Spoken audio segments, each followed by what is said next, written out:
Hello and welcome to another episode of Dungeons and Dragons. Before we get started again, just like to mention our friends over at Composite Games. You will find the link in the description to this video. Go to them for all of your discounted tabletop gaming needs. They do Dungeons and Dragons, Warhammer Plus. And now, let's go on with tonight's episode. So, episode 49, one away from the big 50. Finding your way through the mage circle is proving very tiresome. Each door you take and each path you choose seems to lead you onto more treacherous encounters, one after another. Demonic giraffes, spiders, driders, giant pusful sacks have stood between you and Aldred or Jowan, the blood mage. Now you are in the misted area, surrounded by images of young Connor, Earl Aemon, and his wife, along with Earl Tegan, trapped in the Fade by the mage that they are condemned to death.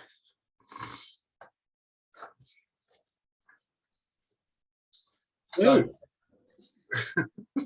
at the end of the last episode, you witnessed Connor, Earl Aemon, his wife, and Earl Tegan walking through a misted area, silhouettes and manifestations of their bodies appearing in front of you. And as the mist cleared, you are now standing in a short, narrow corridor.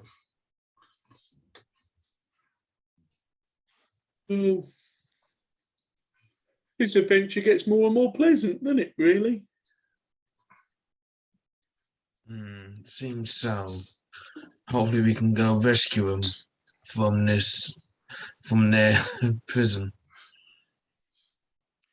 What's the lighting like where we are? Just remind me, like, how far can we see ahead of us, or can we see like the whole? So you can see that 6 feet behind you. So the feeling of the hour's walk that you had in the previous episode, behind you 6 feet there is a door.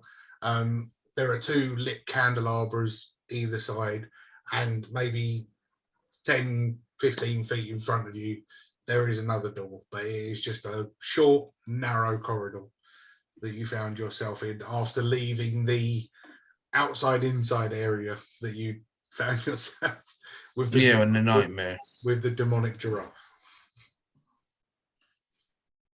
These figures just kind of dissipated into the mist. Yes. There was when the mist appeared and you were sort of looking across it, you could see fields and meadows like off into the distance, and obviously now you find yourself in a small corridor. The door behind you, the door that you came in from, and the door in front of you, something fresh. The sooner we get this done, the sooner we free him.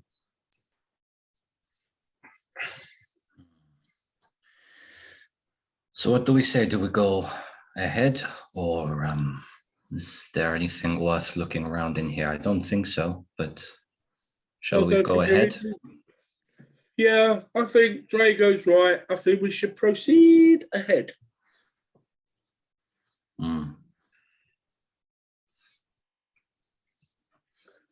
Very well. Let's go. Yeah. Okay, what is your... I'll go the rear. Well, I'll finish that for you. Okay. So I'll go at the front. Okay. Yeah, I'll go behind Drago then, and then Bob's at the rear. So we go Bob, Cole, and Mojo Drago. There you go. Yeah. From the back. Marvelous. Yeah.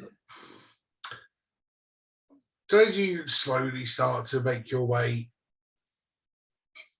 through this corridor without checking or seeing anything, what's your passive perceptions? Oh, you're gonna do this now. I got a 14 on my passive perception. 13. Yeah, same. Very well. Well, with Drago wearing his being fairly large and a very heavy man himself. Well, All right, well, he's out in front. You're not. oh no. Walking along this corridor, the floor themselves, only sort of like one large panel in the middle, or slabs, concrete slabs, and then either side 2 half slabs. As you stay to the middle of the path and continue to walk in, as Drago puts his foot on one of the pads, it drops only maybe half an inch. But as it drops, you start to hear a clunk and the grinding of stone.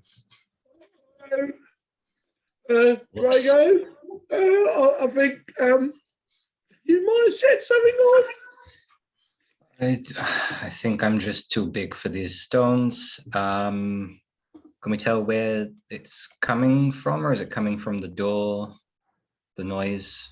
So the noise is coming from the very small corridor that you're in, but as you look up, you see that the ceiling is slowly starting to descend.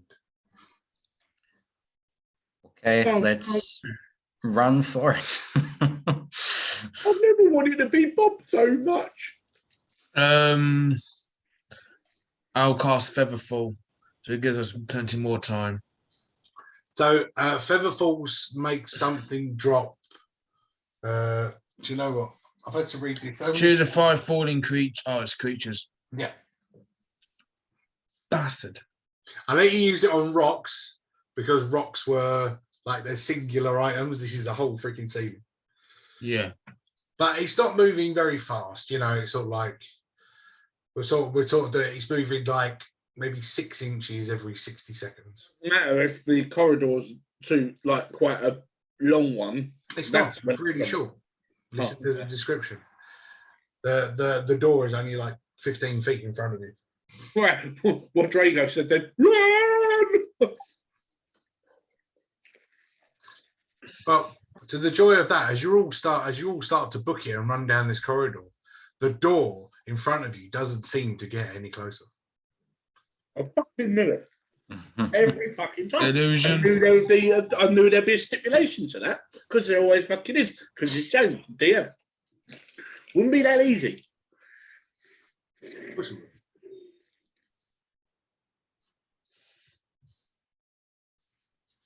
So Is it how well lit is this corridor?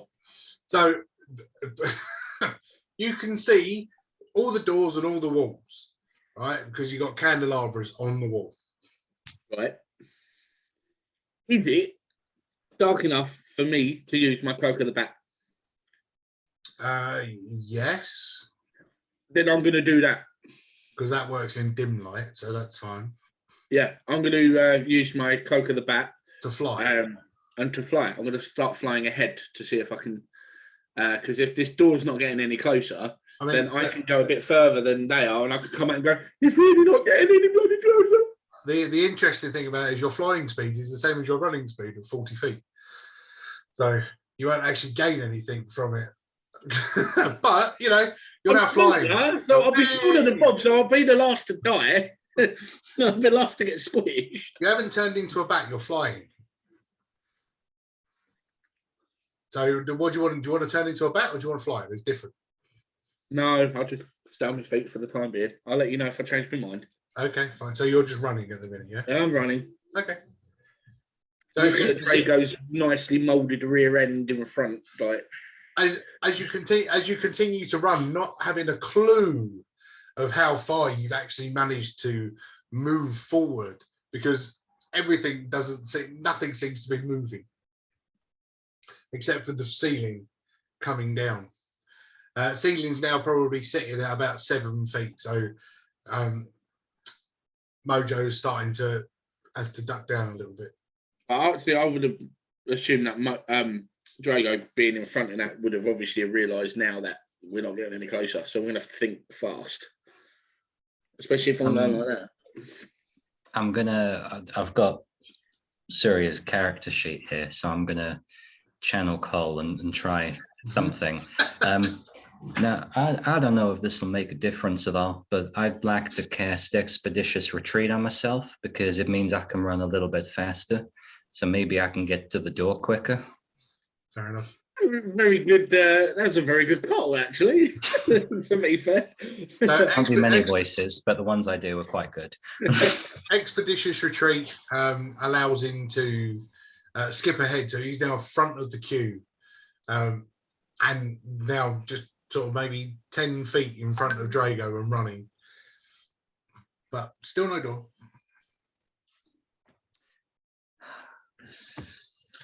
Can I dispel magic to see if it's illusion? I don't know if it would be though, would it? Because it's an activated, so it's obviously mechanical. It's a mechanical trap of some sort. So I would have thought. You say in the corridor, there's all these other doors in this corridor. No, you got one door behind and one door in front. That's it. Right. But you're not getting any closer to the door in front, so there must be some sort of magic. Okay, then Ray might be right there. So you can try and use dispel magic. Yeah, but I'm going to do it at 4th level. 4th level, that will require a dice roll. Okay.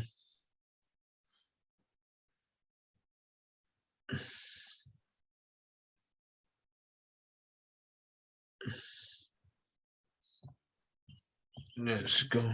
Does it add my modifier or just a flat? Yeah, no, it's just a flat roll. Flat roll, yeah. Plus your casting level. 19 on the dice. Plus, which one was it? Wizard. Plus 4.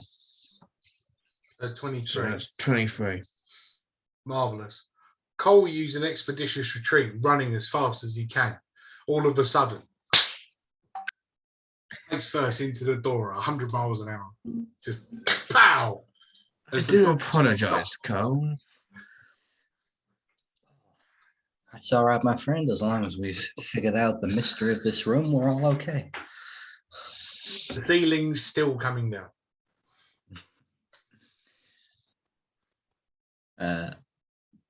Cole try and push the door open now, is there?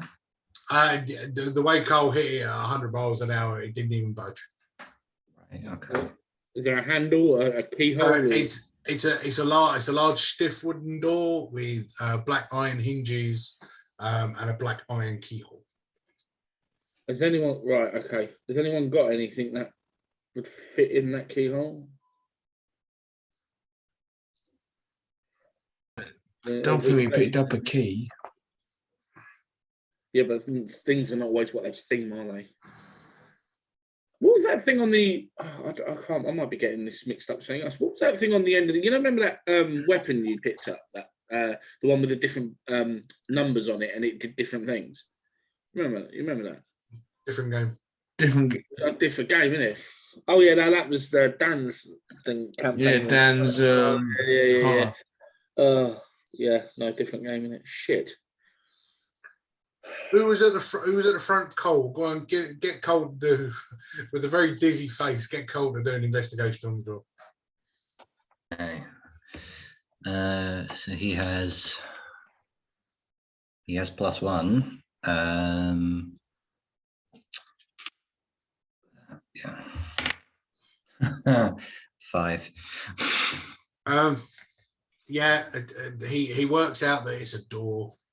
Right, I'm going to roll. I know it's going to go up a bit, but the only thing that Cole notices is that it doesn't have a door handle. Well, I'll take that. So I've got with modify, I've got a 22. Okay, so looking at the door, it's big, it's wooden, it's covered in black iron. The door lock, what looks like a keyhole, is hexagonal, as opposed to being more like an Allen key, as opposed to being more like a keyhole. And look at the shape of this. Look, it's like a look. It's like a look. Look at the shape of it. We got to say they go in it. That reminds you of saying. I got something similar. The ceiling's at about 6.5 feet. Right, I'm now turning into a bat just to give myself, because my neck's starting to bloody ache. So yeah, I'm now turned into a bat, and I'm just there going. Fair enough. Well, at least Mojo's going to be quiet for a bit. Fuck off. Mojo will shit on your head in a minute with a little bit of fucking shikaka. No, guano. He's back. Yes, guano. Yeah. Collect the whole thing. So if I'll go look through my bag for a similar hexagonal emblem and test it. Although you've got medallions and bits and pieces in your bag, the time you take to sort of look through and go through, none of what you've got fit this hole. Oh, son of a gun. Yeah, looks like we're ending this campaign pretty sharpish and abruptly, and everyone dies. Doors at about 6 feet. Ceiling's at about 6 feet. Just starting to cover the top of the door now. When it gets to about 3 feet from the floor, you won't no longer be able to get to the lock. Oh, fuck it. There's got to be something. Well, think about the stuff that you have picked up while you've been in the mage circle. This is why I'm relying on Andy, because he fucking remembers everything. Well, you took all my books. I know I told you. Don't be fucking not bringing up the whole book situation. It's not relevant. There might be something that was in those books. I partially passed out while we was in the mage circle, and I think I missed one episode as well. So you remember all these things. You usually remember everything that was there. Normally, you take notes. You're usually the one that takes all the bloody notes. Roll me an intelligence on Cole. It's very difficult because Cole's not here. Cole himself might actually remember. 15. So Cole remembers picking up something of a very similar shape. Yeah, he's not got that written down on his character sheet. Of course he hasn't. But Cole remembers taking something that is a very, very, very, very, very similar shape. You know, it's sort of maybe shaped sort of like one of these. Whether anybody remembers me describing this last week. Yes. The one that chipped Drago's perfect face. Yes. Now I remember because I remember the chipping bit. Yes. Well, Drago was the statue. He got slammed against his face. He's got a nice little scar there now. That beautiful face. Doing that beautiful face and that pure beard. Ceiling's at about 5.5 feet now. So, okay. Cole, all of a sudden, manages to remember something that he's got stashed away, despite it not coming to him immediately because it's not written on the fucking character sheet. Sorry. And yeah, not a good one to be missing, really. No. Literally, I was scouring it before, and it's just got like basic equipment, weapons, scholar's pack, ward skin, torch, rope, etc., but nothing else. So he fills around in his pockets and he pulls out. Look, I think this may fit in the lock, and let's try it real quick. And he takes it out and he puts it in the keyhole thing in the door.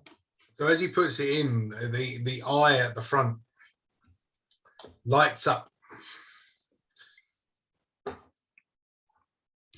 and shows a number in Roman numerals as it flashes, and it shows a 3, but the door doesn't open. Does that mean all 3 of us has to hold the handle? Not only 3 people can enter. Well, no, because there's 5 of you. Oh, well, nice knowing you, Ander. Oh, no, I can't speak. Let's Yeah.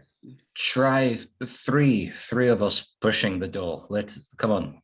And Drago will go over with Cole and put his hands on the door and I will assist as well. I was going to say, like, Mojo's got to be able to go through it because he's Batman, essentially. But no, Cole, Drago, and Andy all push against the door. Nothing happens. 3. Or are we Paul? 3. Have we got a body slam on Dre the Giant to go through it, or what? We'll do. Well, this is the whole thing. This dice. Oh, I know it. I get it. I get it. Basically, we've got to contact Hulk Hogan for him to tell us that it's a password. It's a password. 3. Hulk Hogan body slam Andre the Giant in case no one ever fucking knew that at WrestleMania 3. Now can we pass through, please? It's a Lord of the Rings moment, isn't it? When they want to try and get into the minds of Moria, isn't it? No. Oh, no. What are you on? Have you spoken to somebody tonight? Even weirder than normal. It's 3. Remembering the shape of what you got, it's shaped like a D12. There's more than one side. D3. You've got to put it in, the 3. The number 3. It's got to go in. Take it out, find number 3 and put it back in. Was it numbered? No, each one was the same. Right. Take it out, because obviously whatever number it's been put in is the wrong one. It's the Roman numerals for number 3. Have a look at it. See if there's number 3 on it, and then put it in with the 3 side going into the lock. And see if that works. Let's try it then. do that. We'll do that. Okay, so as you pull it out, the markings of the 3 disappear, and now it goes back to having a single dot on each side. So what can we inspect the door to find out what number is on the door so we can find out which one we need? So somebody investigated the door earlier with the 22. There's no number. There was no number on the door.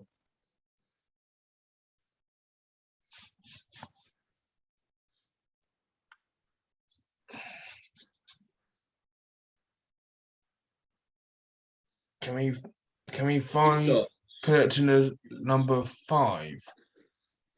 You want to try and find the number 5? Yeah. 3 dots would make 5, wouldn't it? Make the V. I mean, I don't think that's gonna work, but it could. So would this is the question? Would you know if that number 3 showed up on one side of it?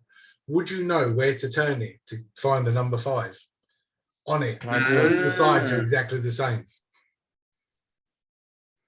Very good point. Wait, I'm gonna see if I've.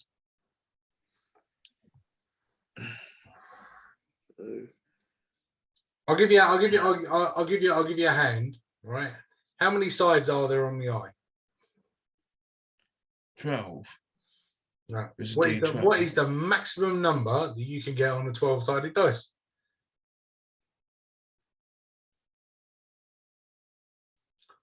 Amazing, that, isn't it? Yeah. So what number do you reckon you should be sort of looking for? As high as you can, right? Well, right. I'm looking at this dice. So currently you know where the 3 is. 3's there. So if it's a 5, 5's literally next to it, but on top. See, because you've got 3 there. Look, 5's there. All right. So Let's test it. yeah, could you turn it that way? So give me a description of where you're turning it, because you're going to try and. So with the thing, with my thumb on the 3, I will turn it slightly above. Yeah. To the right. Yes. Okay. I mean, you put it back in. Yeah. That makes it Cool. 5. You are correct. A V shows up. Yes.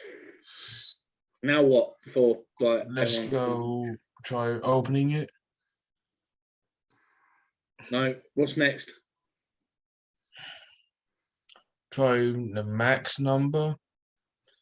Unless it's going up in 2s, right? See, this is the thing. It might be a mathematical sum here, because are we going up in 2s, or are we then going to go up 3 numbers? Ceiling's at 4.5 feet. Right. So try and move it to. So if it's 5, so it's still got to be somewhere here. So we've got a 6, a 9, 1, and 11. 6. So 3, 5, 7, 8, 9. Let's go up 4 numbers. So push it, try and do it again. So where we got 5, push it down and to the right again to get to 9. See if that works. I'll go do that. Try turn around to 9.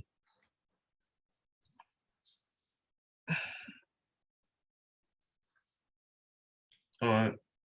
Which that's 9. Which way is 12? 12 would be directly turning it to the right. So we're on 9 there. Yeah. Right, because the dot's at the top here, so that's 9. So if we turn it to the, if we turn left, boom, 12's there. All right. So when we get to 9, I'll turn it left. Right. Okay. So you haven't actually told me the turns that you're getting to 9 yet. You're just going, I've turned it to 9. I want a decent description of where you're turning it, because every side on the one that you are holding is not numbered. It's got a button. Cool. So that's 5. So this is what they call visual DM. Right. So you want to go down, and so look, if we're on right, so if we're on 5, there, we want to go down and turn it right. So because there's a number 9, right? Is that 9 or 6? That's 9 because the dot's at the top of the tab. Okay. So it's 9. So turn it to the Right. So then if you're on 9 there. So turn it top left. Yeah. Your descriptive ability is rubbish. So yeah, so you want to go to 9, and then you want to turn it left to get to 12. There's 3 to go. 3 to go up to 5, right? And they are going down to the right to 9. You haven't even put it in to see whether you found 9 yet. Come on. Top left. You're rushing. We're panicking anyway. Yeah, well, don't panic. So top You're left. actually die. Okay, now. We go from where I am, top left. See if that's number 9. No, yeah. Right. Yeah. So I'm gonna go back. You were on 3. You turned it to 5. Yes, 5. Right. So if you then turn it back again, you'll go top right. You're gonna go to 11. Right. Don't hold the 5 up the right way. Think about what you're doing. You started at 3. 3 to 5, and then how did you get to 9? 3 to 5. Top left. Oh shit! No, you're looking at the 5 the wrong way up. That's what I'm saying. Right. From the 5. Yeah, but then down, the 3 would have been upside down. Hold on. Go down to the bottom right to get to 9. Great. You put that in. Boom. 9. And then turn it once more to the right. Yeah. So like, yeah. kind of do like Sideways. that movement once Yeah. to get to 12. And you find it. You find 12. This is this. We'll get to this at the break. All right. As you put it in, X with 2 1s flashes a bright, vibrant red as the eye gets pulled into the lock, drops, and as the ceiling continues to fall, and now 4 feet. Congratulations, everyone else is the size of Bob. So let's go. Yep. Push the door. Let's not wait until we get squished into pancakes. I go flapping, bursting through the door, and I drop some guano on Anders' shoulder as I've gone past because I was getting nervous up floating around there. Well, you would have actually have been below and a BA shot, fine. Oh, I didn't over his foot then. As long as I shit on Ender, I don't care. I do it on his foot. It's fine. Oh, as you bundle your way into another area of the mage circle, almost collapsing on the floor as the concrete ceiling finishes its destination, the floor, with a echoing through this cavernous area that you've turned up in.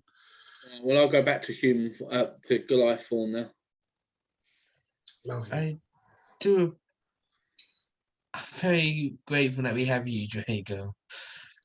Don't do very well in those kind of situations. Well, you know, it's not just a pretty face. And then You Bob will prove that probably to us chime every in, time. and Bob will go like, "Yeah, you like that? Yeah, my boy, he done really good, and you know, Oh, we had a bit of a touch and go moment there, and he tried to, you know, he's trying to work it out, and he done really well there, Drago. Yeah, well, you know, and then the thing goes down, and then, you know, we're just taking time, and then, you know, and then, You know, he got there in the end, though, didn't you? of Yeah, course. well, thank you, well done, Drago. Yeah, well. I'm glad I found that dice before it got really complicated. I've got a 12-sided dice, but it goes 1 to 6 twice. Okay. It's not bloody good to anybody, is it? So yeah. So as you all sort of fall in, and Bob finally finishes his little speech. Yeah, well, yeah, just about. You stop and look. You stop and you look around, and the room that you're in doesn't even look like it belongs in the same building as all the rest of the areas that you've been in. Tall, high, massive ceiling, maybe stretching 80 to 100 feet up. Tall stone pillars surrounding. The room itself is it's a hexagonal room. Each side of the wall, in between the pillars, there is a door. Above each door, there is a number. So And let's just say in the center of the room, there is a pentagram.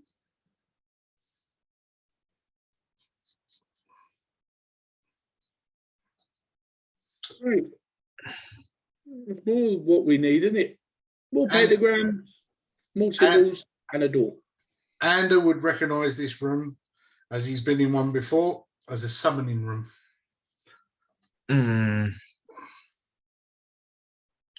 And this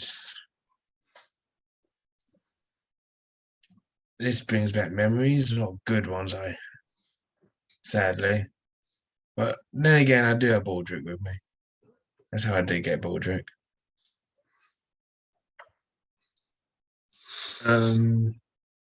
So we just got to number 12. So that's door number 12 behind us.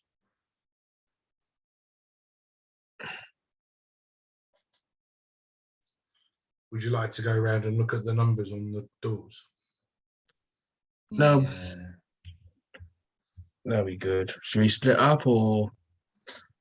go to each door as a group.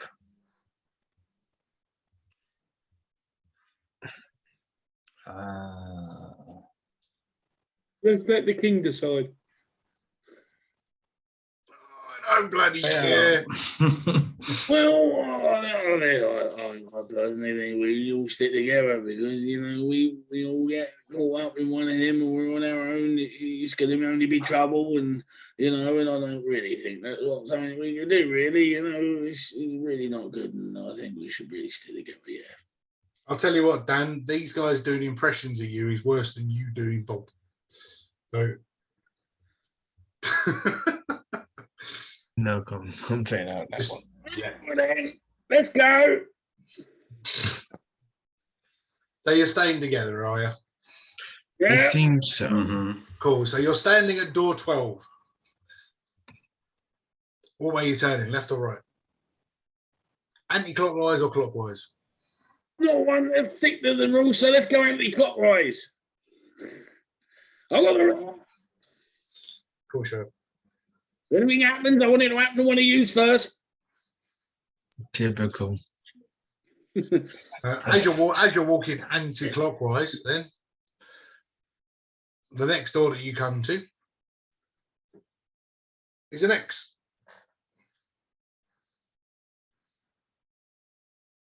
Ten. 10. A pain. A fucking pain. Keep going. Just see what all the doors say. Fine. As you just sort of walk around the room, 10, 8, 6, 4, 2. Ah, so they're in twos. And all that's the evens. I wonder if we walk round the other way, we get 1, 3, 5, and so on. Most 2, probably. 2, 4, 6, 8, 10, 12. Oh no, maybe not then. It's all in twos on both sides. Well, you walk clockwise, anti-clockwise. There's 6 doors. 2, 4, 6, 8, 10, 12. Oh, Maybe 12. the other numbers, wouldn't it? Yeah. All roll me an investigation check. Nope. yeah, we'll do.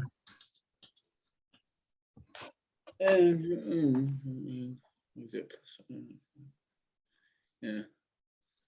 17 with modifier.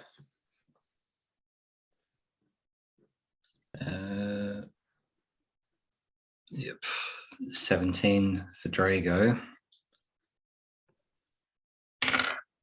Nah. 1 for Cole. Cool, easily. 24. Well, there you go. So and are looking confused and bemused as to why all the doors are just at even numbers. And as he sort of stands there, glaring and gazing across the hall, he notices that on each pillar between the doors is 1, 3, 5, 7, 9, and 11. Oh, there's the odds. I knew it was weird.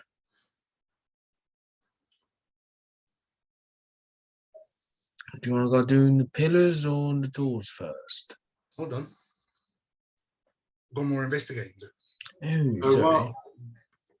while looking at this, as you look high into the ceiling, you can see that there is a teeny weeny shot of sunlight firing down into the middle of the pentagram, in the middle of the room.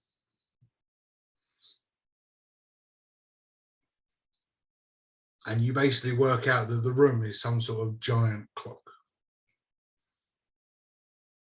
Oh.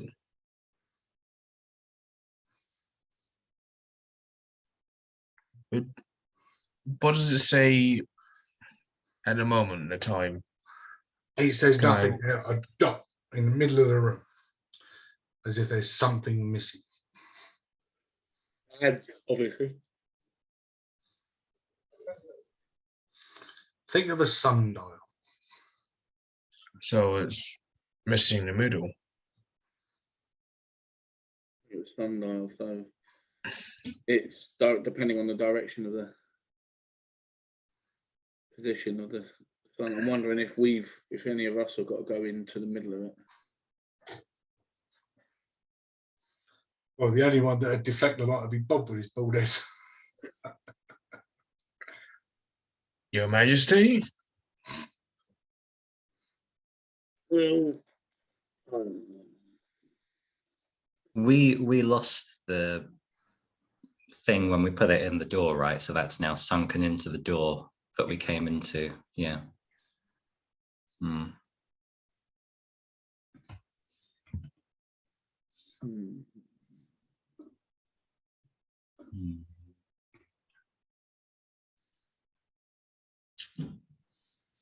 I mean, I'm going to say, think about what you were carrying that you could use as arms on a clock or something that would deflect light. Well, weapons would, for starters.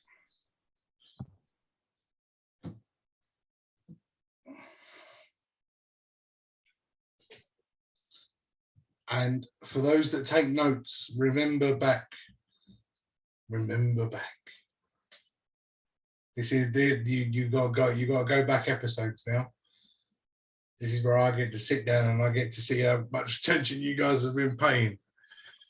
Go back episodes. Think of previous riddles, clues, rooms. Not fucking any episode, didn't it? Really, you know, it was only a couple of episodes ago we were doing riddles, and then there was another. Yes, but how many riddles involve time? You're looking at a clock. There was one, wasn't there? There was one. Yeah, that was I on fucking a wrote book. There was one. I know this one. I wrote it.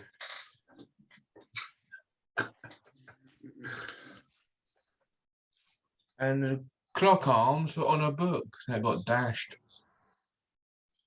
Oh no! It's like the DM remembered that as well. What was Yeah, the I riddle? remember that. What was the riddle? Can you remember what was that riddle? There was one specifically to do with time. That was a couple of episodes ago because that we was Straight.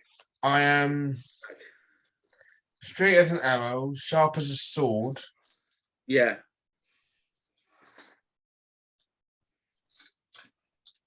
Sacrifice is the key for the power of the horde, or something similar to that. Well, it was the same episode, just different riddle. Yeah, and I know about With a different riddle. something about points at midnight and all that. And that's sadly didn't write that one down. I couldn't write it down. Don't make me get up and have to go and get my notes. I do apologize. If you can ask me to get up and get them for you, if you want. I just haven't wrote that one down. I wrote. I think what one it was.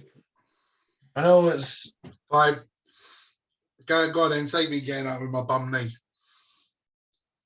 Go in my room, under my telly, on top of my computer games. There's a pile of papers about that big. The top one says intro 46. Intro 46, cool. Ah, see, this is where you need Cole, the note taker, because he wrote all of them down. I did take notes to begin with, like for the first 10 sessions, and then I just kind of got out the habit of writing stuff down because I was like, well, how much of this is going to come back that we're going to use? You know, like 3-4 sessions later, you know, but yeah, I should have known better. I'll get to my laces. Well, I think my laces are all melted together. It's not intentional that Go on, just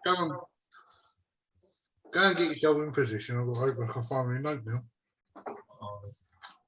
Yay!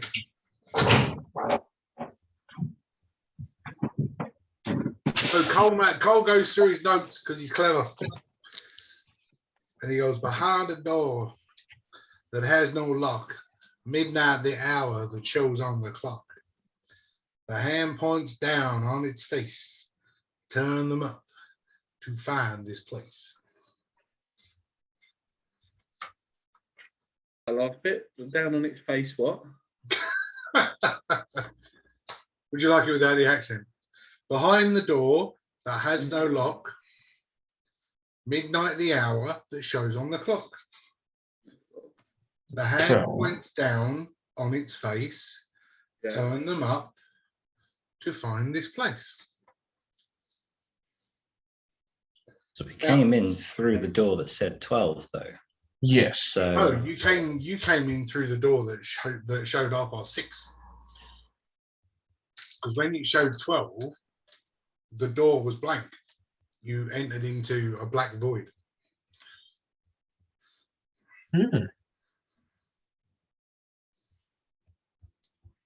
If you remember, Cole was floating in the middle of nothing. Yes, he was. Much to my amusement.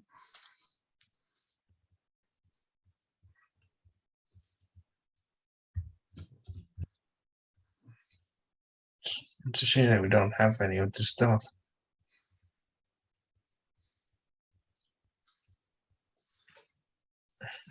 The pendulum that you used to open that original book, where you got these, is currently down in the holding area of the sacred ashes. The hollow book with the scroll in it is also in the same place. Hmm.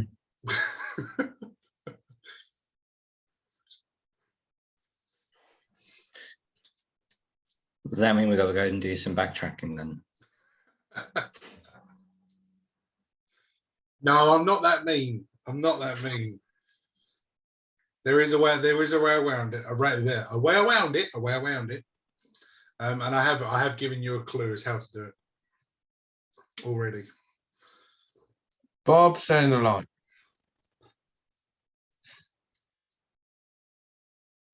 It's what can you use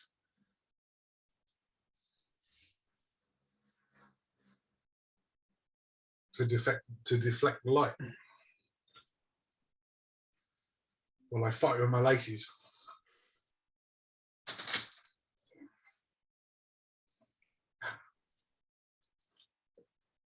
So you weren't joking when you said Bob's head. All right, him. He walks out, stands underneath the light as it just sort of hits him. Such an intense heat, it just leaves him with a red spot on the top of his head. Oh, bloody hell, that hurt. Oh, I'm bleeding naked. Micro rest.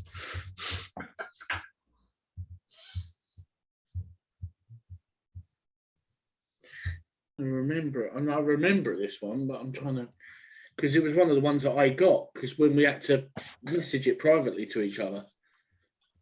No, this wasn't one of the message private ones. That was you all as a group. Was it as a group? Yep. Is there any? Can I Can say you that? repeat it one last time for me? Repeat it one last time. I'm trying to jog my memory. If I hear it over and over, then I might jog my memory. I remember it being said. Oh, I put it down. I couldn't find it again. Behind the door that has no lock, midnight the hour that shows on the clock. The hand points down on its face, turn them up to find this place.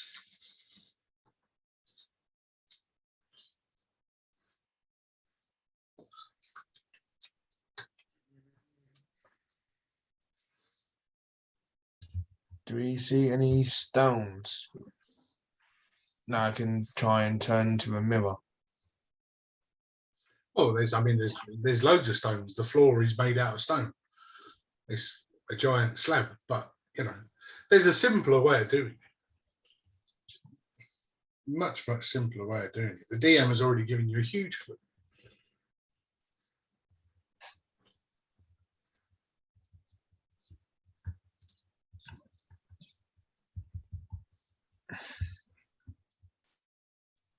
I'm pretty sure that Drago already came up with the idea, and I sort of nodded, and it seems to have been ignored.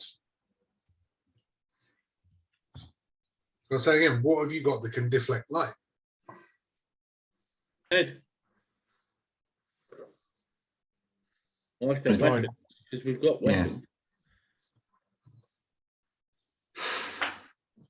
Wait, does Bob still have his normal shield?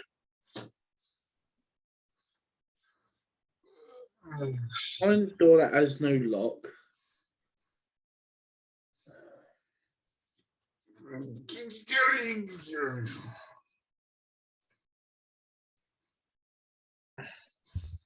That sword we picked up. That one we found after that battle, the one that I wanted, but you said I'm not good at single-handed weapons. I'm a double-handed. Yeah. So could it be that? Is it the sword that we picked up? That one that was supposed to be like really? Oh, the oath one that we found from the statue thing, where I threw Anders all of Anders' books. Yeah. So the Oathbringer. I mean, that's a sword, and the shiny bit of the sword will deflect light. Yes. Yeah. Well done.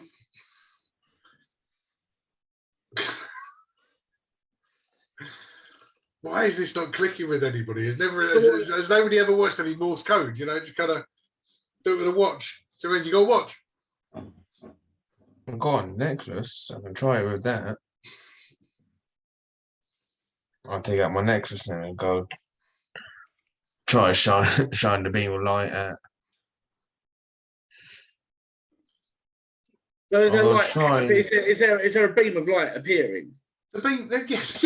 Yeah. So why are we not So are we not like holding up the door and then sort of moving it so it hits one of the doors? The light hits the doors we want it to. Are we not? Hallelujah! Jesus Christ, that would took a long time. That's what I was getting at with the swords. Yeah, that's why I said first thing I said. Well, we could use weapons. Yeah, and then it just kind of went dead from there. You all went off down another different route, and it was just like, you know. I thought I'd just. Well, that's what I thought I was wrong, because that's what I said. I said, well, we could use weapons. That was one of the first things I said. We could use weapons, and then that was it. It just went dead. I nodded. I was like, maybe that's wrong then. I nodded, but all I said was, what can you use to deflect light? Yeah, you know? I said weapons, and no one said anything. I mean, these two are the most experienced D&D players that are in this party, other than the DM, and they didn't. I thought I was wrong because no one agreed. So I was like, okay, maybe not then. So there you go. Well, so you've had an idea, you know. Yeah, and we've just wasted half an hour of session. It's all right. Yeah, we just went mind blank. Oh, shit, man. This was a rewrite. Remember that? Yeah. Fucking hell. Okay, well, I'll go stand in the middle then. I'll draw my greatsword because it's bigger, so it will deflect more light. Okay. It's a worrying concept that Mojo's the one that came up with this idea. I know, right? I didn't feel too bad because I knew the dice thing, so yeah.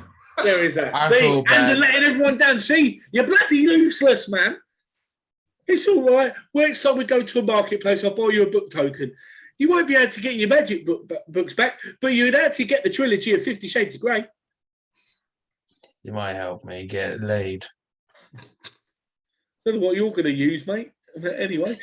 I've got to come up with a way of Mojo figuring this out without actually doing it. So Mojo gormlessly walks into the middle of the room, sort of looking up at the light and sort of.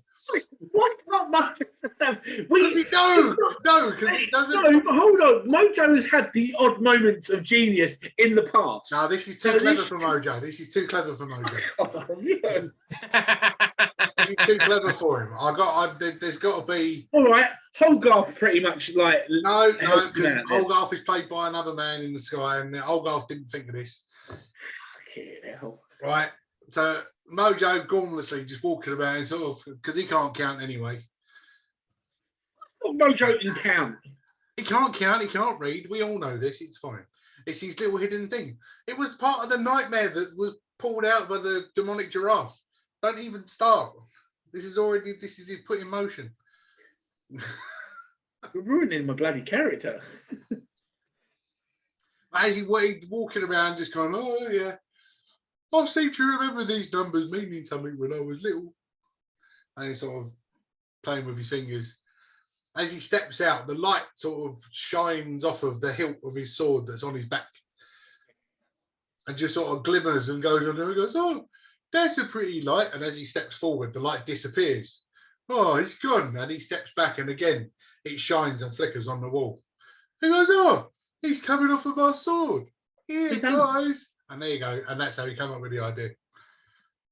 Right, well, just let everyone know I won't be returning for any more of the campaign because I'm not making my own fucking choices or my own dialogue now. That's not how it would have gone. Fucking hell. I would have probably, if I was going to really mojo it, I would have had the sword out and he would have just been like randomly just out with the sword, like jabbing at these doors, going, duck, duck, duck, duck. Hello. And then just have Bob in the background going, stop there now, Mojo. Stop knocking on their doors. There could be anything behind them. We don't want to end up I don't know why he's having a go at me. I gave him the idea. Do you know what I mean? It's, you know. Fine. Hold on a minute. Is it my eyes? That's better. And then, like, obviously, he turns it so it like shines directly on one of the doors. I don't know if the door, because I don't know if it's a correct one, but maybe if like Ander or even Drago's like obviously watching him and then thinking, he's onto something here. Well, there you go then. Continue. Shine the light on the door. Which door are you choosing, Mojo? This door number 2.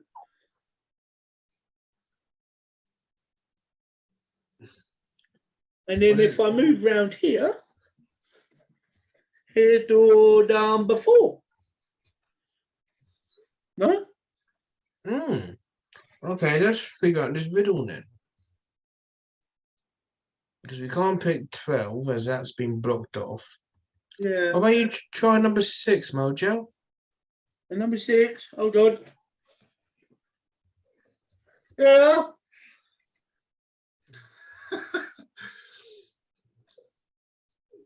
As he shines, as Mojo stands there holding out his long sword and shining this central light onto door number 6.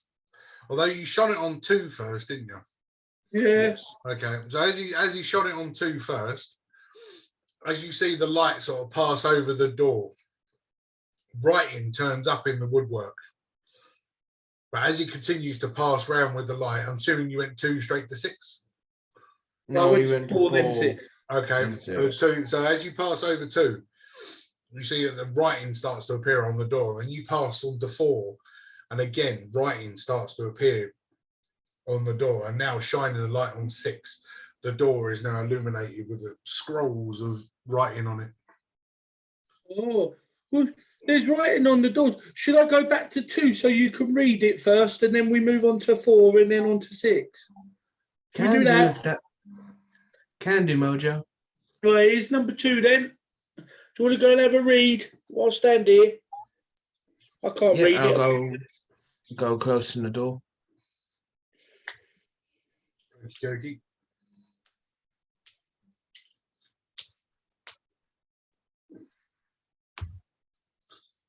Allow me to make something up. Well, I told you this is a rewrite.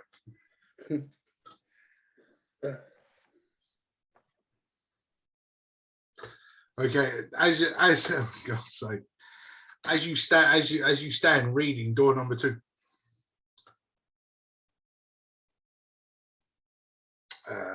Saw a pillar towering into the sky amid the fires of hell, a long beard flaring up in the sky, filled with wild snow. He saw the shadows of demons stretching across the sky, where clouds moved hurriedly, their shadows crouching. Only the eyes of the poet can see tiny demons crawling in and out of the nostrils. Demons counting money, demons who like women. But those who are unworthy are being sneezed at. The moon from a big pot, these two are unworthy and are pretentious and tiring. I am writing for demons, I am writing for men. I am writing for elves, I am writing for dwarves. I am writing for freedom.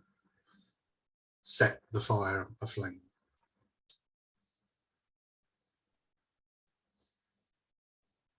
Okay. You want me to move on to the next one? You take a note of that. Yeah, I'll take a note of that. Okay, I'll move on to door number 4 now then. Yeah. Yeah. I'm not spinning around any fucking on the chair. Get the gist. Okay. Yeah, all right.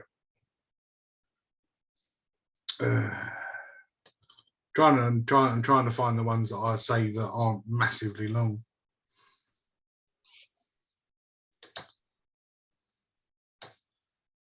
She stands on a bridge in silence and fear.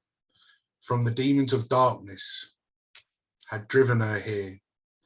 They cut her heart right out of her chest, making her believe that the demons know best. They were always there, sometimes just out of sight, waiting in the background till the time was right, to set us free and allow us to be disruptive. Give us our freedom so that we can be amongst the living. Kind of reminds me of what's his name's wife, the one that got possessed in the deep roads. Reminds me of that, isn't it? You know what I mean? Yeah. One by one. One by one. That fucking just. That's like my favourite bit of this. Yeah, because it freaked me out, you one bastard. by one. Yeah, he only did it deliberately to give you fucking nightmares. Yeah, I know. He knows I When you moved in, I'm surprised the very first night that you slept in there, he didn't peek his head through the door at night time, just go one by one. No, he'd done that afterwards. I did, yeah. I kept chasing them around one by one. They come and take everyone. Okay, right. So I move around to shine the light on door number 6. Door number 6. As you shine the light on door number 6, the words start to appear. The door, unlike the others, the words seem to start burning and searing through the wood. And that's where we're going to take our pee break. Go. So now all our old bladders are back and emptied, and we've refilled our alcohol, I'm assuming, Drago. Is that a shout out? No, it's just out of the 4 of us that are playing, he'd be the one that'd be drinking. Yes. See? Yes, I am. Cheers to Drago. That's what he has to do. Chin chin. As you so as we left off, as Mojo was aiming the light towards the door of 6. Yes. The door starts to light up, and the flames or the fired runes that light up on the door start to burn the door, but Ander manages to make out. I need to be set free. You're reading this, yeah? Yes. Okay, cool. I need to be set free from my fear and doubt. I am left to wonder what my life was about. When I think things are calm and I thought things were right, I am shown that is the time again to fight. I fight against the peace. I fight against your soul, with no one to help you to attain your goal. I am weary of feeling lost. I put myself out there, forgetting the cost.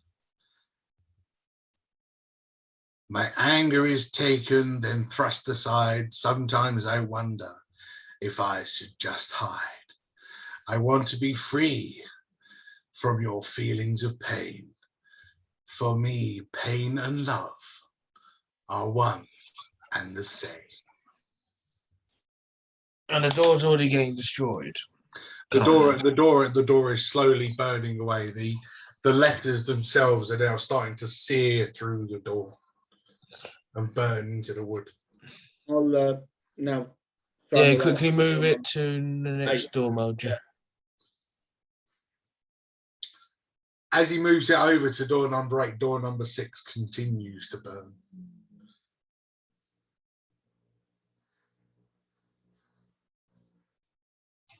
Do I have anything to stop the burning?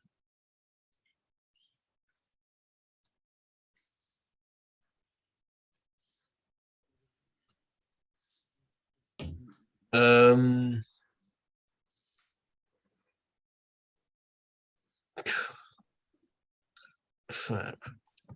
I got Ray of Frost, but it's a sorcerer spell, so I might turn or fuck someone up.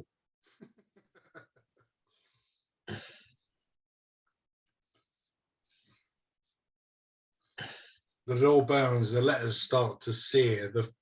The door is now almost fully ablaze.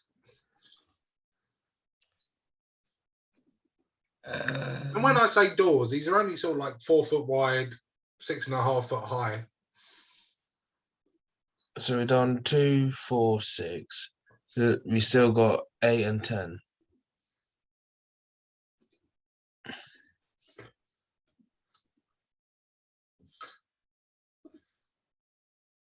If we can't stop it, just let's brace ourselves for whatever's going to come out. We don't want to go open any more doors. Need to know what the text. The next one is. Can I try and put the fire out with a gust of wind, perhaps? Yeah, if that's what you want to try. I would like to try. Yeah. Drago will just kind of stand like far enough away from the door, like 30, 40 feet away from it, and just kind of point the hammer in the direction of the door, and burst of wind will fly out towards the door, hopefully extinguishing the flames. As you shoot the gust of wind at the door, the wind sort of blows the flames. You sort of see them extinguish a little bit as they sort of light again, but deeper into the wood.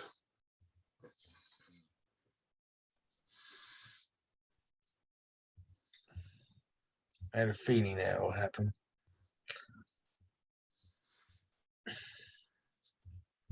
Are you looking at door number 8? Or I've shown the light on it. Okay, let's go start with. Let's see what it says. Door number 6 continues to burn, and you're going to go and read door number 8. Well, try and quickly skim it. Yes. It doesn't appear to be a way of us stopping the flames. I mean, that's the issue we've got. Okay. I mean, there's nothing I can do. I don't know if Cole's got some kind of thing he can use. I should imagine Bob doesn't. And clearly, these guys don't have something, and I know I don't. So I'm just trying to think.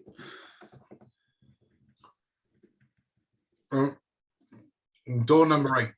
Will Cole have something at all? You've got his character sheet. No, nothing. Nothing. It was I can't remember what he was. He was a warlock. I mean, I'm getting the gist of there's a warning behind that. Oh, the door continues to burn, as though we need we should be focusing on that as opposed to moving on to the next door. That burning is significant. But I'm trying to think of what could we possibly have, or what could be around to stop it. Is there anything in the room that we could see, like if we're doing an investigation or something, that could stop it? Everything in the room that you needed to know was in the room. You found out was in the room. So basically, this is inevitable. That is going to burn. Yes. All right, then, yeah, okay, we'll try and skim through door number 8 as quickly as we can. Door number 8. As Ander reads this, he starts to recognise some of the wording. They cut her heart right out from her chest, making her believe that the demons know best. They were always there, sometimes just out of sight, waiting in the background till the time was right. These demons were destructive, knocking down the life she knew, hating everything about her. She hated herself too. These demons can't be seen, but they're far from fairy tales. They live inside your mind. Their evilness prevails. So on the bridge she stood, about to end the fight. Then she stopped and thought, I'll fight for one more night. Right, quickly skim straight over to door number 12. 10 rather, sorry. As you shine the light on door number 10, nothing shines on it. The door is blank. 12? No words show. But while Mojo's sort of swinging it across, and are using his knowledge and his teachings from his younger days, this poem that was written on this door, or this demonic reading that he's just done, is a adaptation or a depiction of Andraste. Oh. So it was how Andraste stood on a bridge, fighting off her demons and choosing to fight one more night rather than jump into the underworld.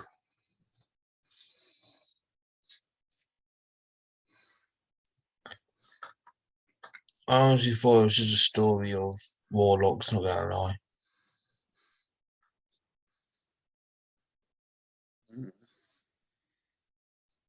But door number 6 continues to burn and cinder. The black iron hinges starting to glow as they start to warp in the heat of the door. I know it might not work, but sod it, it's better than nothing. I will try and throw a ray of frost at it. Try to extinguish the flame. Go on then, roll us a thingy thing. I mean, it's a door, so you're just literally rolling. Well, roll for damage. Yeah. Because I can't, it's an inanimate door, do you know what I mean? It's got no saving throw. That is terrible. I got a 7 points of damage. Do you want me to roll a D100? Yes, please. So as you fire the ray of frost sort of covers half of the bottom of the door, but by the time it gets midway up, the heat is so intense that the ray of frost can't penetrate it.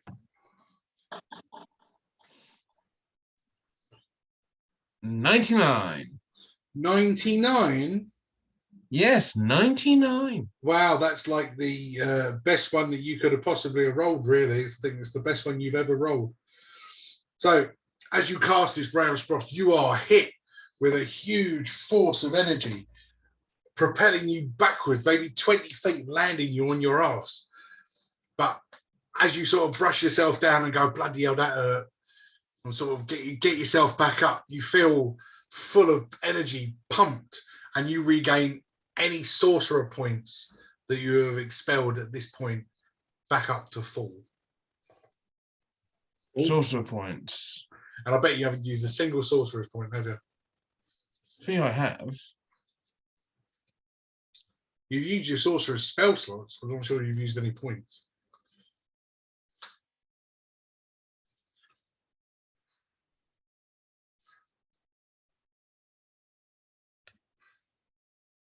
Nope, I used 2. Oh, there you go. Where are you getting back? Yay. Yay. It's not the most polite yay ever. And as everybody sort of turns around to Ander laying on the floor, lifting himself up and dusting himself off with a... The door now lays flat in front of you in the room. Let's get over and done with what's going to come out.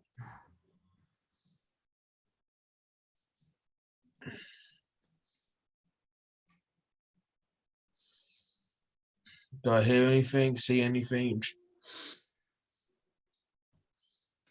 What about if Mojo shines the light back on the burning door? Or on the floor. Mojo can if he likes. He could be standing there and go, pew! That's what you really want to do? To infinity and beyond. But yeah, the door is laying on the floor. The only thing coming from the doorway is a gentle breeze. I wonder if there's anything on the other doors, on the odd doors. There's no odd doors, they're pillars. Oh, it's pillars. Pillars. I wonder if there's anything on number 1, etc. Do you want to test it out, Mojo? Yeah. You're going to shoot a light at the pillar? Yeah, number 1. Yeah. Very nice. I don't like the way he said that. Forget it. We go with it. As you shine the light onto the pillar, the number 1 sort of lights up a bright, vibrant green. And like a stick of dynamite,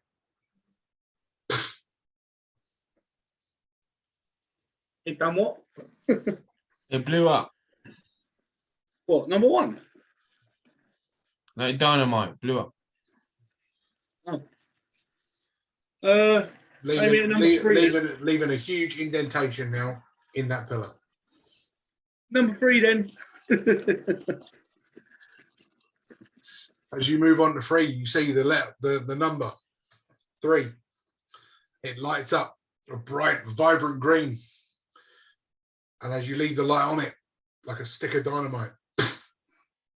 What's going on? Yes.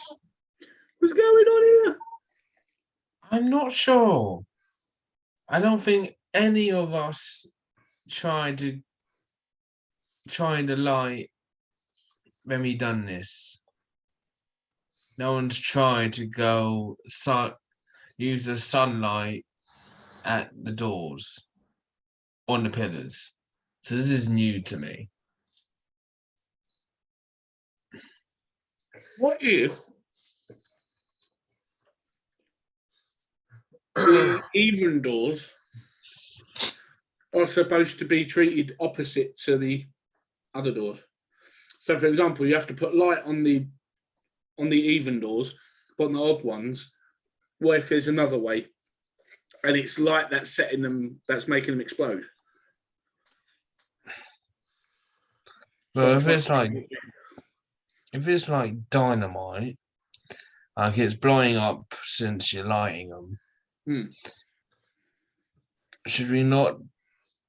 I think we should stop by there, because if the other 2 go,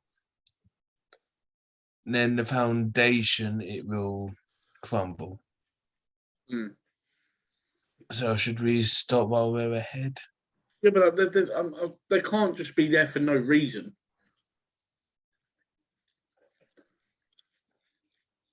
Well, Are they already in light? They're not in sunlight. you know. You know, the room's sort of lit by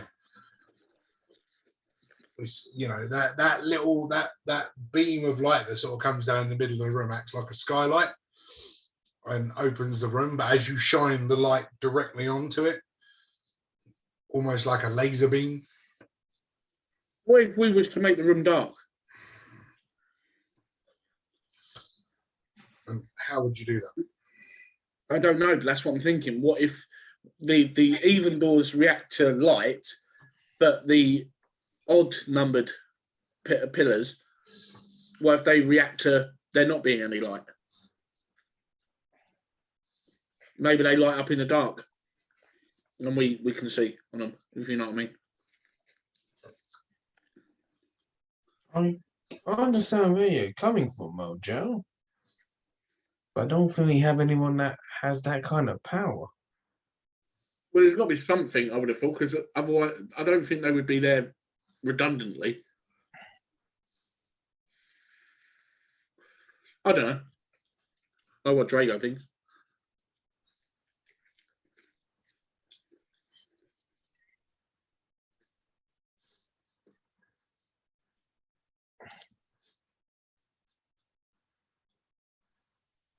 We can have a think about when we go through the door. Is it still on fire? The door's laying on the floor, sort of smouldering, a smouldering pile of blackened wood now. The breeze sort of coming in through the door, blowing the smoky smell, sort of filling the room now. So, yeah, sort of when the wind blows the wrong way at a barbecue, you sort of get a face full of coal smoke. It reminds me of the chapel. Well, I mean, if no one's got any ideas regarding that, then then we move on then. Yep.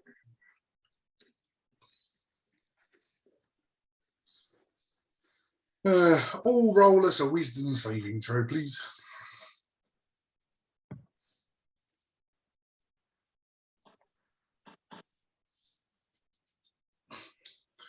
Because I can. Got 17.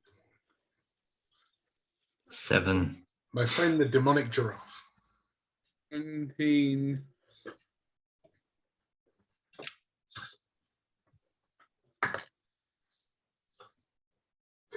Bob rolled a nat 20. I bet that ain't going to happen again. Oh, wow. Yeah. You want to roll for Cole, Matt? I've got a 16 with modifier. 5. 5? Yeah. What did you roll? A 7? Yeah. Interesting.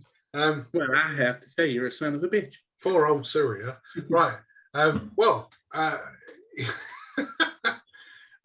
Drago and Cole,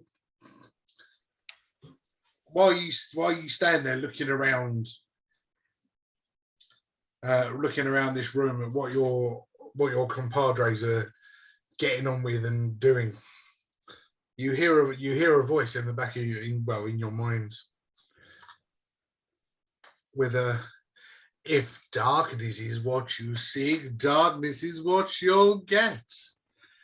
And with the sound of moving stone, with a over the top, the light that was shining down is now extinguished, and the room. That's how you do it. There you go. That's how you do it. That's how you get rid of that light. The room has now turned dark, and the only light that you've got is that shining in through the open doorway. Or cast light. Hold on. Does anything on those remaining pillars now show up anything? Nope. In the darkness? Huh? No. All right then. So yeah, I'll cast light. 20 foot of light, 20 foot of dim, as you stand in the middle of this room now in darkness, not knowing why the light has been turned off. Does anyone know what happened? Yeah, light went out. But it was just so sudden.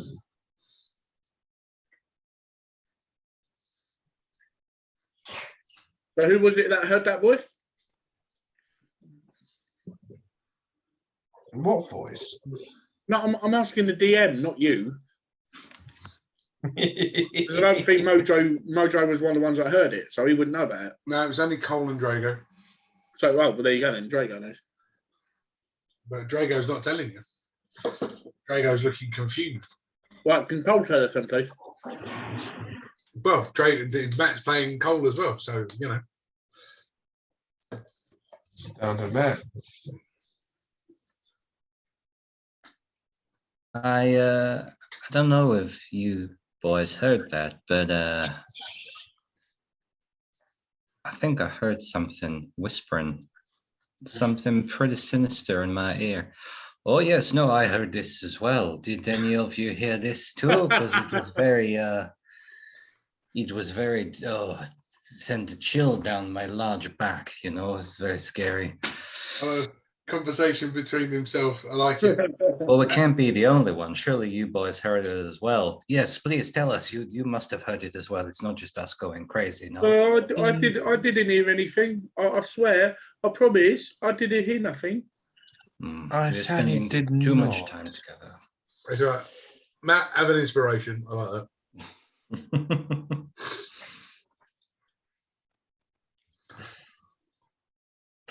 Drago now knows the struggles of a DM. Oh yeah, Matt, it was the DM originally. Yeah. So he does know the struggles. That's why I'm purposely not being too difficult from week to week.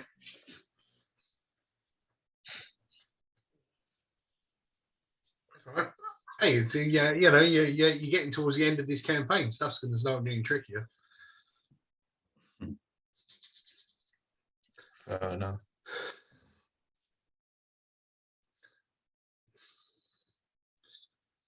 So while you're now standing in the middle of this room in the dark, Well, of course. having heard a voice that had covered up the light, echoing through the open doorway, you now hear, please come and see me. I'm waiting for you.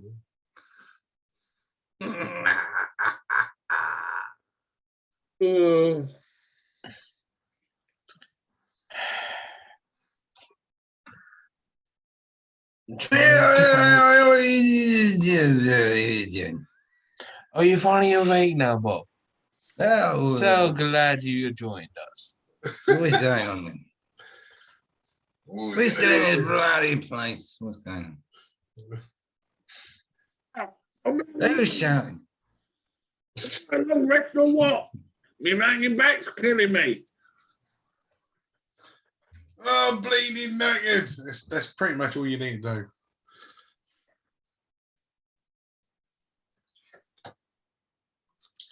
Shall we press on? This voice appears to echo from the open doorway. Everyone can hear it now, not just me, right? Okay. I don't really want to dig. I don't want to go through there now. Sadly, we have to. Think about it. Sadly, we have to go down there, or we'll never leave this building.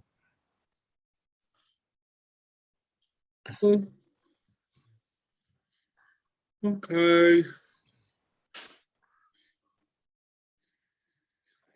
You got a potion or anything? I want some more HP back. Yes, I will. And I'll give him a healing potion from my bag of holding. Fair enough. What's the... That's 4d4 plus 4. 4d4 plus 4, there you go. 4.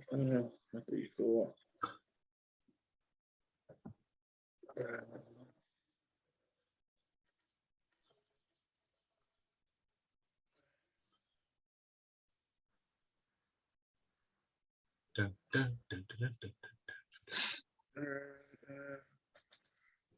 Right, and +4 on that, yeah? Yeah, 4d4 plus 4. Right, so it's 16 in total. Thank you very much. You're welcome. Got 3 left.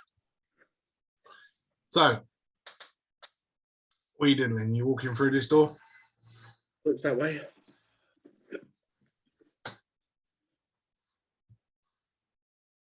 Yep. Sounds like that's the plan.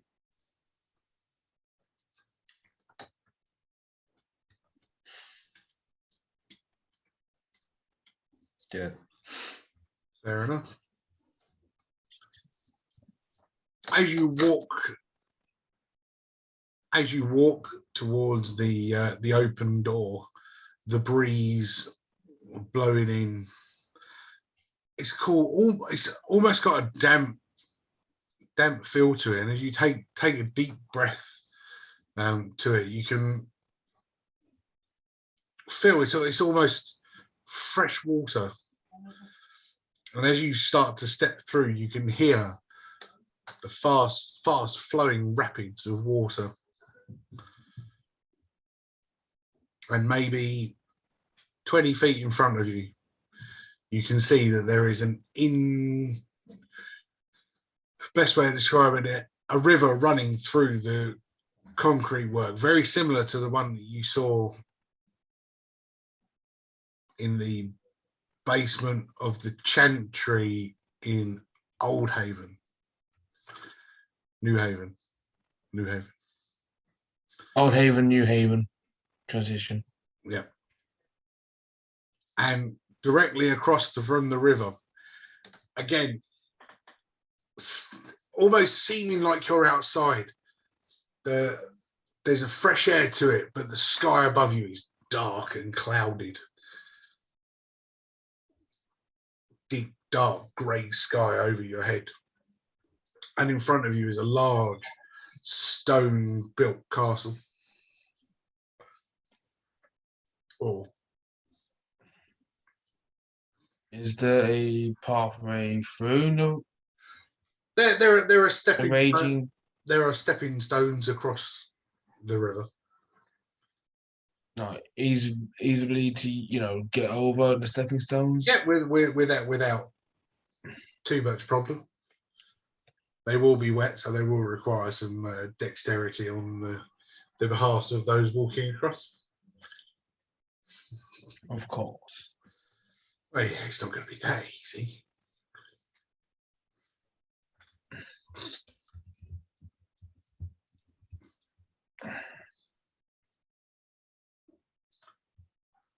As you stand on the edge of the bank of this river, the water crashing against these low set stepping stones.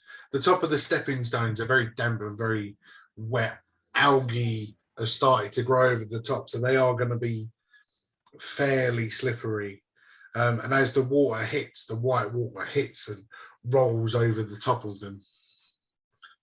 So they do become covered in waves of water.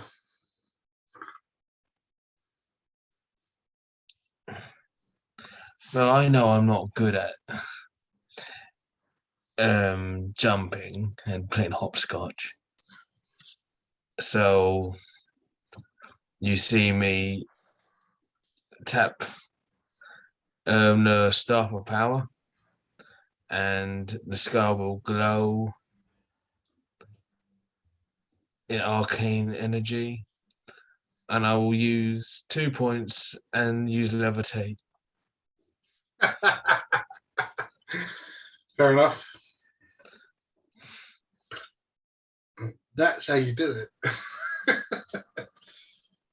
So, Andy, levitate lasts for a amount of time, doesn't it? So it's fine. Yeah. You levitate. You can levitate a good 2 feet off of the deck. So you remain 2 feet off of the solid ground. Between each stepping stone, you drop a little bit, but not enough to get your feet wet. A few splashes of water on your robes as you get yourself across. How big's the body of water again? Sorry. So I mean, this is a full flowing river. You look to the left, might be 100 feet. You look to the right, might be 100 feet. Sort of disappears into the distance, the distance of the darkness. Maybe 40 feet wide. Okay. I'm going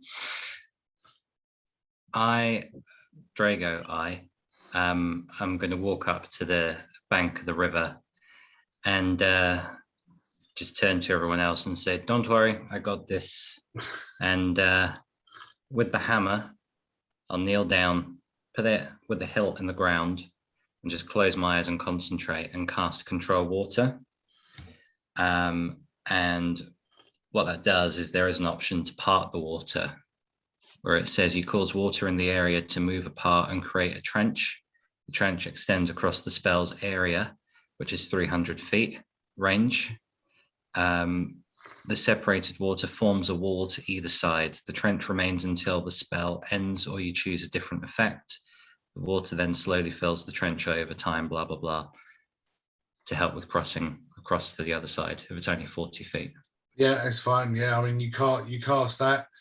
You sort of stop the river short of the stepping stones as it was flowing. So the stones are now clear. Yeah. As you sort of look down, you can see that this river might be fairly deep, maybe sort of 25, 30 feet down, but the stepping stones are like long pillars. As you look at them, they sort of thin towards the bottom. Do we see any shiny blue stuff?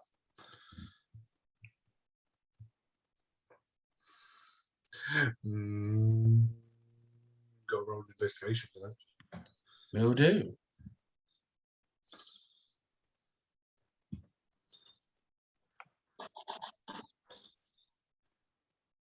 $15.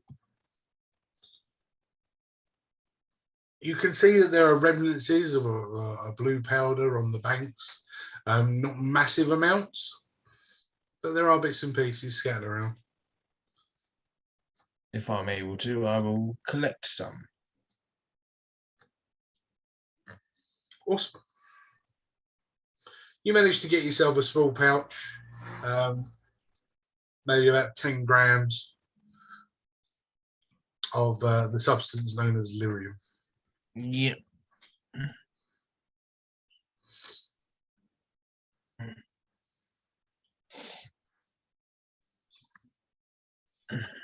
So, Bob, Tom, Cole, Mojo, and Drago are still on the side of the river. The water has stopped. The stepping stones are still there. was that all the lyrium that there was? That's all the lyrium that I Andy could found. find. Yeah. Right, I'm just take his only chance Mojo can find some. I mean, you can look, but there's a fair chance that Andy found what was left. He rolled well. Right, okay. I'll have mine as well. 20, 21, 23 with modifier. 23. With a modifier. Mojo not being as keen on the magical use of lyrium as the rest. He seems to see this substance on the stepping stones, which he believes, but we've got to get on the stepping stones first. Well, if I have to, I'll go on the stepping stone. I'll start. So there are 6 stepping stones between you and the other side. Okay. Each stepping stone approximately 6 to 7 feet apart. It's a good jump from each one to get across. Okay. All right, then. Right, I'll go on The stepping stones are like 3 feet round. They're not like fucking Like Is there lyrium? Is there a lyrium on each one? you seem to think that you can see something in the middle. Okay, in the middle, right. The Fine, ones then we'll go on the first one then. cool. Just roll a dexterity saving throws.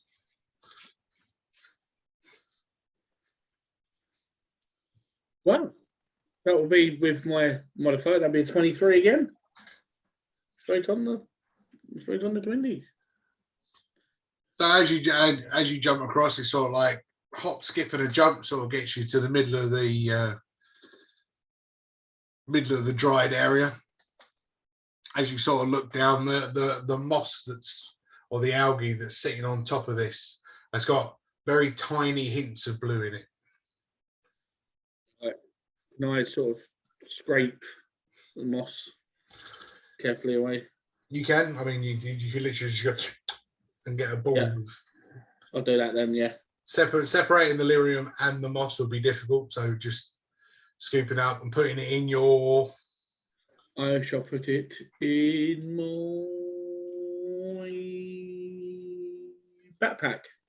Put it in your backpack. Just a big splodge of algae in your backpack. Nice. Yeah, maybe 5 grams of lyrium sitting within all this moss.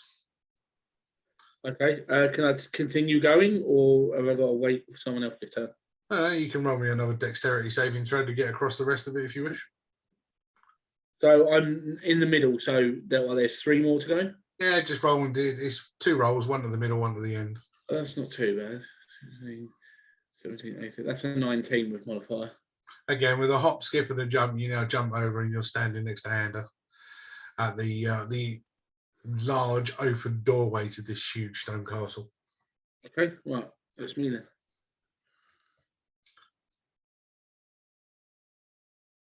I guess Drago will go across.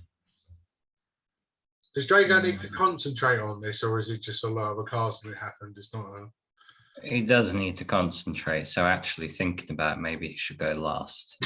I just thought I'd ask that. I wasn't 100% sure. Yeah, no, it's 10 minutes concentration. Fair enough. So yeah, maybe Drago will go last. With Mojo messing around in the middle, scooping up, you're down to 7 minutes. Okay. I'll do Cole because he's got quite good dexterity. Yeah, so I'll take the joy of rolling for Bob. At least Bob's getting the use of my green dice. Very good point. So Cole is 16. Nice, yeah. Simple hop, skip, and a jump makes it to the middle. Sort of a little bit of a slip in the area where Mojo sort of scooped all of this moss from and left a very damp area on the rock, but still steady. And then the second one is 14. Yeah, and again, he's light of foot, managed to get across with a sort of final jump, sort of lands on the edge with a whee as he starts to lean back. But Mojo, paying attention as he always does, grabs hold of him by the scruff of the collar and pulls him in. Time for Bob. There you go. See, Bob's dexterity modifier is a +3 randomly. It's not bad for a little dwarf. So he rolled a 19 on the dice. That's a 22. Oh, bloody hell. So Bob, as nimble as a 60-year-old dwarf, big double-footed jumps with hip, hip, hip, making it on the middle, going, yeah, that's how it's done. You surprise me every day, Bob. Let's see if we can get him. Actually, no, we can't get him all the way across without something happening. That's a 9. So as Bob with the 2-footed jump, as he sort of hops on the next one, sort of the rock starts to give a little bit of a wobble as he sort of gains his balance. As it wobbles forward, he sort of jumps onto the next one. still making it across, but with a bit of a wobble on block number 5. Almost, Bob. Almost. Yeah, well.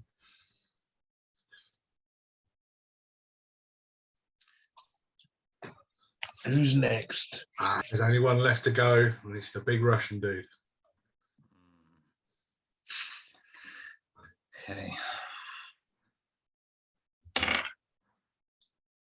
That is 14.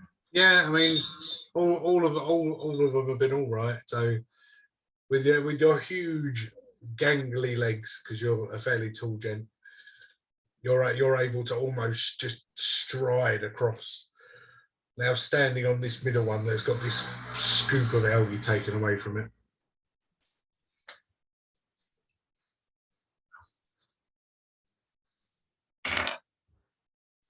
Oh. That's where the number becomes slightly less impressive, I'm assuming. 8. So similar to Bob with a 9, but Bob's was a 12. Is yours an 8 for an 8 and 8? It's a 8. Yeah, it's total. Yeah. So as Drago being fairly large in stature, with his huge clunky boots, because you know he's a cleric, they wear heavy freaking armor. As he sort of strides 1, 2, puts his foot on that 5th one that was wobbling after Bob's recent trip across it, and it doesn't really wobble now. Now it starts to shake and move, and it starts to really get some momentum, moving almost 2 foot side to side. Dexterity saving throw. Change dice. It's not happening to me again.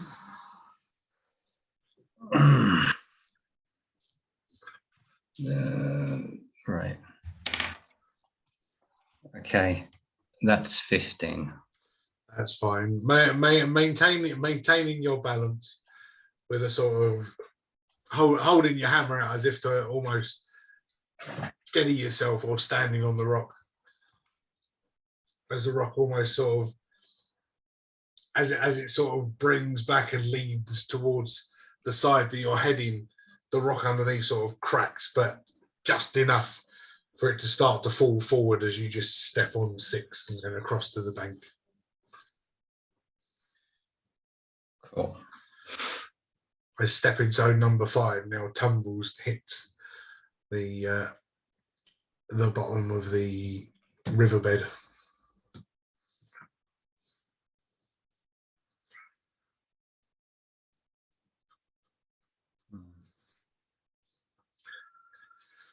Releasing the spell? We're not going to bother carrying on concentrating. Yeah, I mean, if we're all across, then I'll just, let it go. Let it go, let it go. Sorry. No, you're not. I'm really not. As the wall of water is just let go, come thundering through, hitting against these stepping stones that are in place, and you just see the stepping stones collapse and get washed away as they then drift down to the bottom of the riverbed. That's smart thinking, Drago. That could have been someone that we know. Well, I didn't know if it'd make much of a difference, but I'd like to think it helped. So as all of you now stand in front of this huge, well, large stone-built castle-type building, the walls are a dark brown stone, almost like a sandstone. Walkways around the top and sides, seemingly where archers would stand. But a voice comes from inside the doorway. Yes, yes, come and play.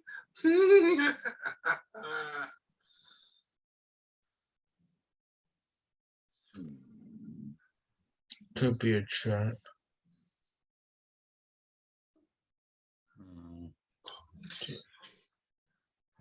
Don't know if we've got much of a choice. We have got time working against us, so most likely is a trap, but I think we have to press on all the same. True.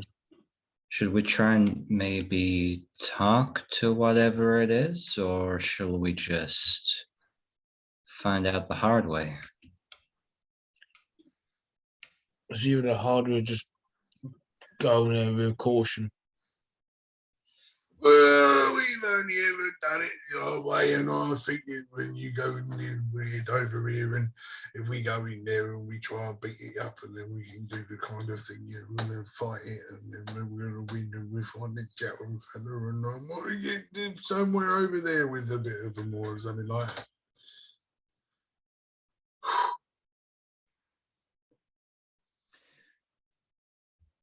I agree Yes. or disagree, but I'm not sure which. Whatever you said, he support you. Whatever I did mean it. I just want you back for good.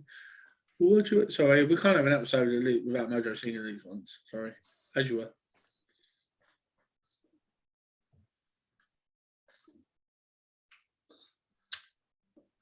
I think we have no choice but to continue. Just be on our guard. Mm-hmm.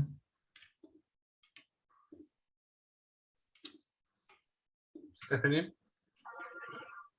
Yep, going towards the stone castle. As you're only a few feet away from the door, and the door is open. So as you step into this huge dark brown stone castle building, a huge 25-foot stone archway. As you step through into a main open area, the building is decrepit. It's old. It's ruins. It's not lived in. It's not inhabited by anything. We use the term living. The area itself is dark, dusty, covered in dirt. All the internals, dark brown sandstone. There is a set of stairs leading up to a sort of mezzanine floored area. All stone built, all cracked, all broken. Nothing inside this building is neat, tidy, or young. Everything is well aged.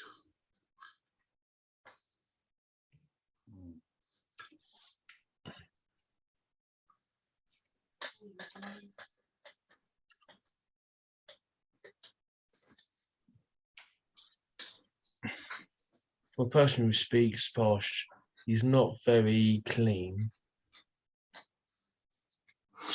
Quite like that, worrying about his cleanliness.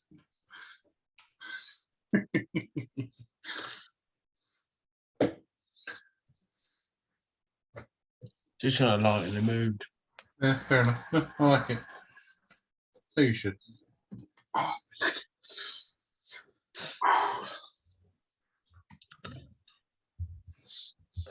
So is it just one entrance or multiple doors in this?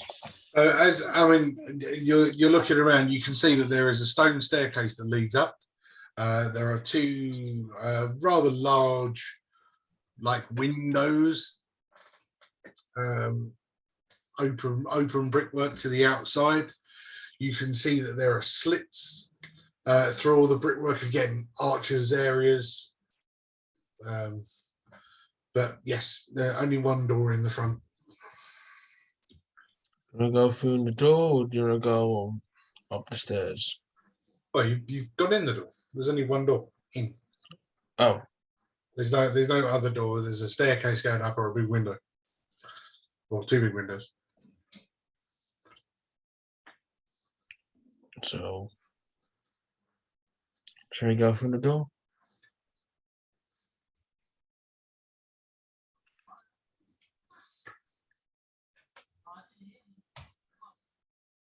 Well, I suppose.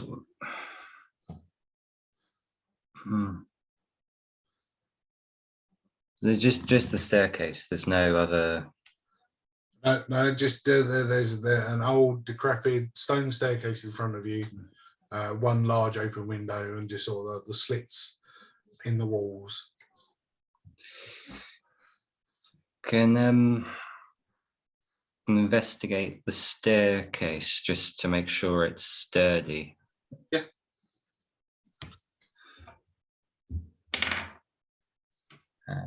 So that was 15. Yeah, I mean, as you look at the staircase, although it's old and it's it's starting to crumble, the staircase itself is strong, thick brickwork. Although it's crumbling away, it's sturdy. You'll be quite happy to carry Mojo up on your back on it. Okay. Let's go up and see what we can find, or who we can find, perhaps. Okay. As you start to walk across this large open area, the room starts to fill with a very familiar, very familiar white mist.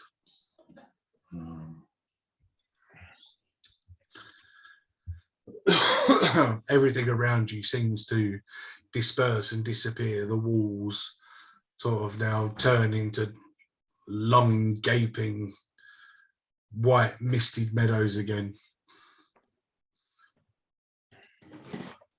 But this time, not seeing Connor or Tegan or Eamon or Eamon's wife, because I've forgotten her name, Cassandra. There you go.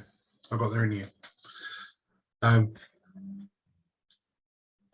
What you see in front of you is a young dwarven woman, sort of sitting almost like she's having a picnic, just staring off into the distance.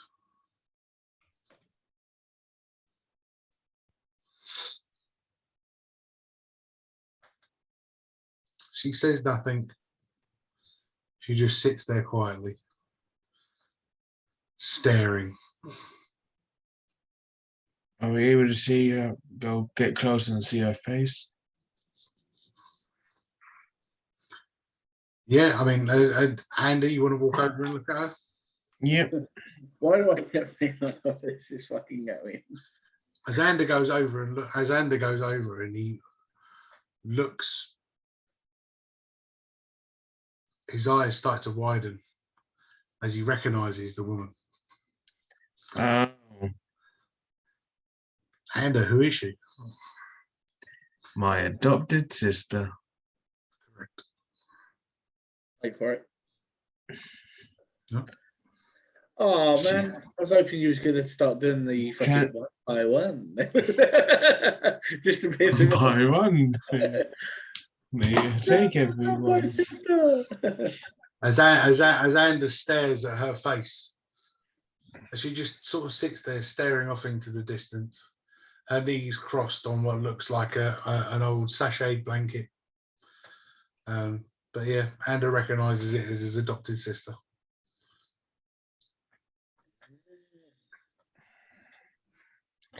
Oh, he's definitely gonna pay. If she's in this prison, like everyone else. What are we going to do? Throw books at him? Sorry. Such a dick. No, that's your job, ain't it, Mojo? I'll throw a book, yeah. I told you I'd get you a book token. Sorry. And I did tell you now I'll help you to read. Read. But can she hear me? Or is it still the same? Well, as I say, it's a similar mist to what you heard, like what you were in before. But I'll still try and, like, put a hand on her shoulder and so on. As you try and put a hand on her, she's not there. It just passes through as the mist disperses and then goes back to make a solid. And it's not real. It's not that it's not real, they're trapped. Yeah, it's a trick. Don't fall for it. Stay focused. It's not your family member who's stuck here. But neither is that then. She's not in this room. Wherever she is, she's not in this room. Stay focused. Fine. As Mojo says this, the mist starts to whirl up and move.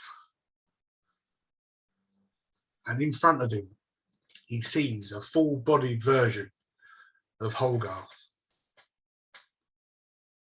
Holgarth has been very quiet in recent weeks, not making a lot of noise, not talking to him much.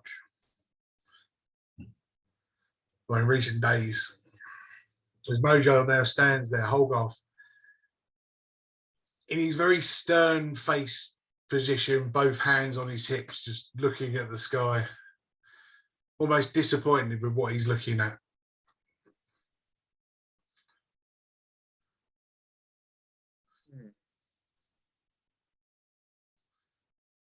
Okay, well, I know he's not right here, but he has been a bit quiet lately. What's he looking at?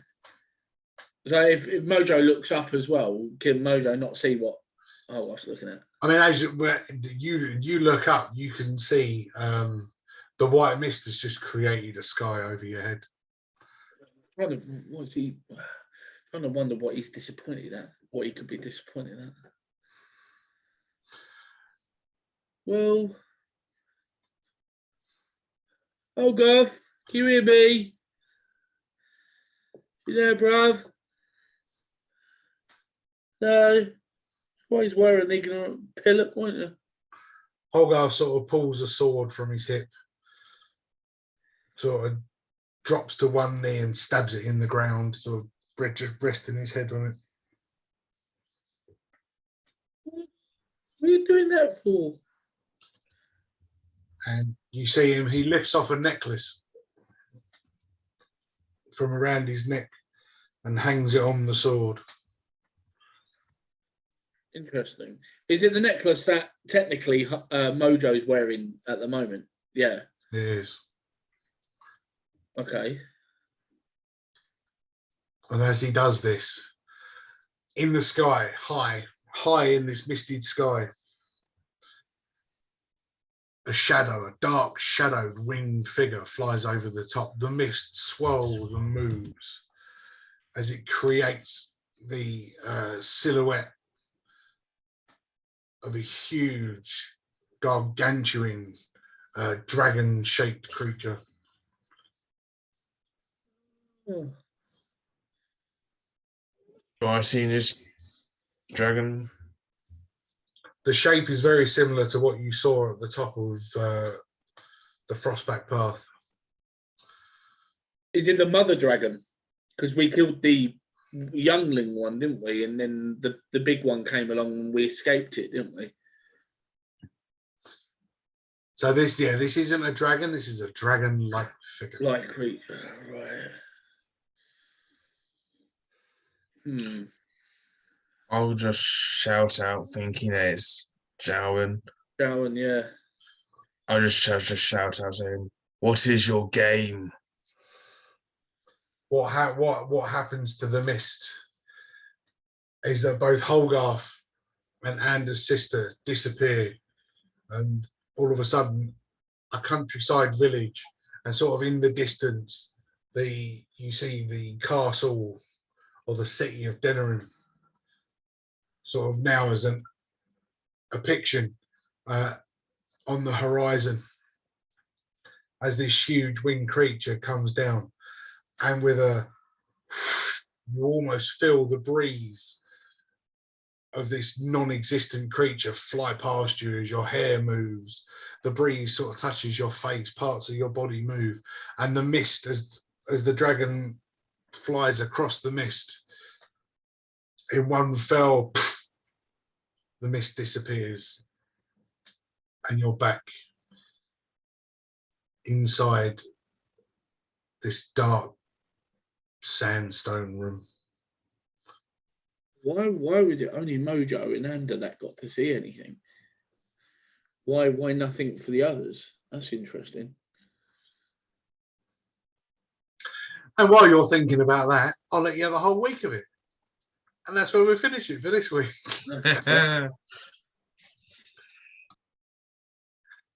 Ooh, more interesting twists and turns in the Mage Circle at Dungeons and Dragon Age.